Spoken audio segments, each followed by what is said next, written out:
सिंधुदुर्ग जिल्हा बँकेमध्ये मी चेअरमन होतो, म्हणून त्या बँकेबद्दल मला प्रेम आहे, आजही आस्था आहे. ही संस्था टिकायला पाहिजे.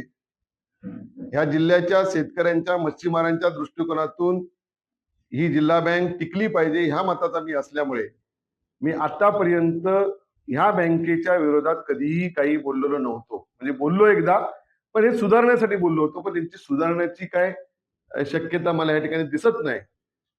आणि म्हणून या सगळ्या गोष्टीचे सूत्रधार, आरोपी म्हटलं तरी हरकत येणार नाही, की मनीष दळवी चेअरमन आणि प्रमोद गावडे हे मुख्य कार्यकारी अधिकारी आणि त्यांची पूर्ण टीम ही बरखास्त करा, त्यांच्यावर प्रशासक बसवा, त्यांच्यावर गुन्हे दाखल करा, अशा प्रकारची मागणी मी राज्याचे दोन्ही उपमुख्यमंत्र्यांकडे आणि सहकार मंत्र्यांकडे मी या ठिकाणी केलेली आहे.